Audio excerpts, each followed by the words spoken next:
not a coincidence that Trevor was lined up to go tonight, that Perez was lined up to go tonight, presumably that they would switch places during the next turn in the rotation. But now, the way that things shake out, they're not lined up to go at the same time. And in fact, the next start after this for Perez is going to come before Trevor's ready to pitch again.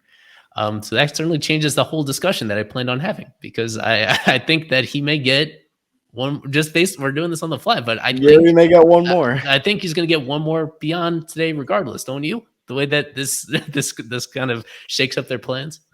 Yeah, unless Miami trades a pitcher, which I highly doubt, but it's probably Eury against Luis Castillo. I think that'll be on Wednesday, so that'll be a fun game to watch. Eury's done everything. Look, and we'll go to it, because eventually, what it looks like is Eury's going to get sent down. It's still worth mentioning that I think everyone here probably disagrees with the fact that they're going to send down Eury. He has showed he's done everything he's had to do at the big league level. He's made the adjustments he has to. Even when he's been adjusted to, he's adjusted right back, and he's looked really good. He looked really good in his last start.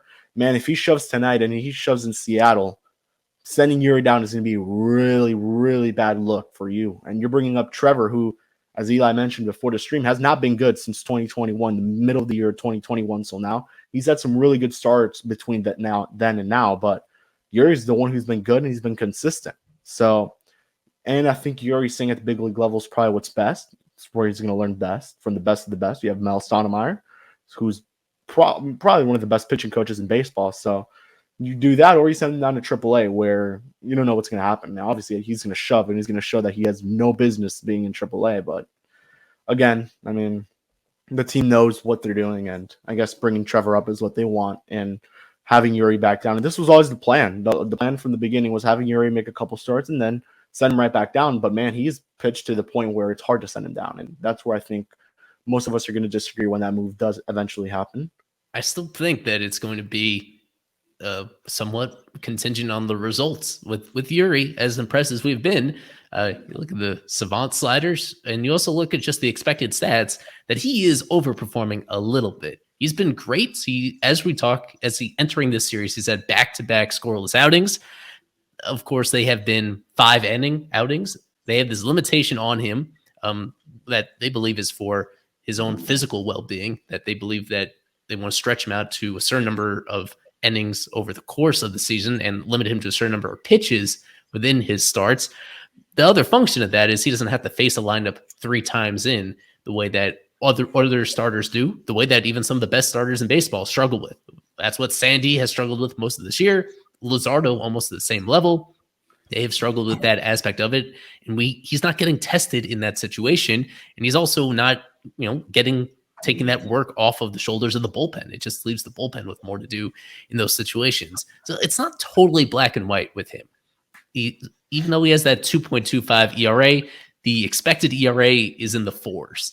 And if we're talking about a pitcher that if his actual results were reflective of his underlying numbers, then people wouldn't really be all that upset about this potential move. But there are certain guys, and Sandy is like the best example with this outside of this year, where there are guys that overperform their peripherals. There are guys that, through the quality of their stuff and their ability to induce weak contact and timely contact and just being really sophisticated pitchers, there are guys that can overperform, can do better than their underlying stuff would suggest. And he might be one of those guys for somebody that models so much of his career to this point after Sandy's and tries to follow him and learn from him.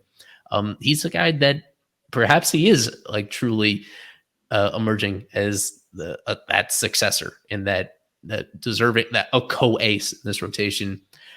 We just haven't had the opportunity to find out yet.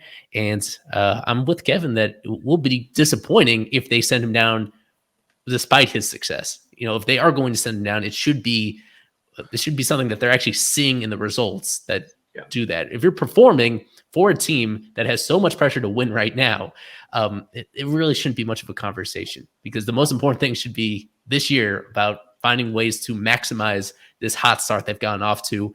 For the time being, he's done exactly what he wanted in order to keep them exactly on pace to where they were before. Yeah. You guys pretty much said everything. Kevin said you want to see the changeup more. Absolutely true. He's very fastball slider heavy, mixes in the curveball here and there. But the changeup was and is such a great weapon for him. We've talked about that before. Just hasn't happened yet for this pitcher. He kind of tried to mix it in his last start, but didn't really have the feel.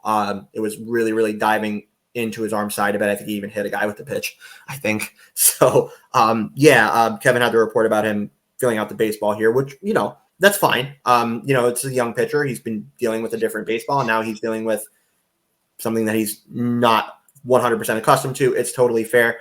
The thing that's going to make the difference for this pitcher is innings and time. He needs innings and he needs time is really, really what he needs. And I really think that what he has to work out can and should be worked out with Mel Stottlemyre and the Major League coaching staff.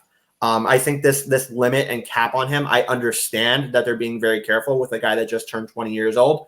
But man, when you look at the quality of stuff and the quality of extension, the quality of velo, fastball, spin, everything that you see on your screen in comparison with somebody like Rogers or anybody else that could possibly replace him, if you're serious about competing, it's got to be him. Like, you got to get this guy up. You got to keep this guy up. You got to let him continue to learn. And you need to really keep him with these major league coaches that are going to bring out the best in him. Not to say that there's bad coaches in AAA or AA, because they're great. But, man, the experience against major league bats, he's not been bad at it. He's actually been very good at it. So get him off of this leash. Let him go. Let him be himself 100%. No more of this 80-90 pitch. Let him go. Like, of course you want to protect him, but let him go. This guy's never been injured. He had slight arm fatigue last year at the end of the season. I understand that they're being careful. I really do get that. But, man, in a year that you're trying to compete, this is one of your most talented guys, a guy that people show up for, a guy that the market wants to see pitch. You got to keep him up. You look at the comparison of Rogers, very, very fastball heavy this year, really, really struggled with command. I have doubts about Trevor, and it sucks to say that because Trevor made a lot of strides in recent years with Mel and the coaching staff. Like I said before, I think Eury is in line to do that same thing, but only if he's here. Like, I really, there is a very big fall off, I think, from Pérez, 20-year-old kid, to Rogers, who has not been good and really struggled and fallen back. So I think this is a mistake. I don't agree with it. You got to get him off this leash. And if he's off the leash, he's got to be up, but they need to get him off the leash first.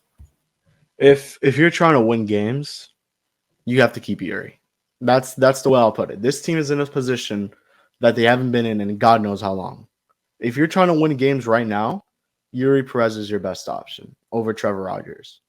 And I like Trev. Trevor's a really good guy, and when he's on it, and he's really damn good. But right now, it's either 6-man rotation or you got to see what you do. And I'm not going to say trade, but it wouldn't hurt to maybe trade Trevor Brax, one of the two, to keep Eury in the rotation. And you would probably want to acquire a catcher or shortstop in any trade. So that's all I'll put in. Obviously, we're still 2 months away from the deadline and making those decisions, but you have to make some decisions now. And the only way you could justify sitting Eury down is if you say you're going to stretch him out in AAA. And you're going to stretch him out for real. I'm going to let him go another inning. No, I'm going to let him go 7, maybe even 8 innings in AAA. And I'm going to let him go over the 90 limit, the 90 pitch limit. But, I would have liked to see that done at the major league level. And I understand they're trying to win now, and maybe doing that is a little risky. But if you're going to do that in AAA, that's fine. Do it in AAA. But right now, you're trying to win. Eury's your guy.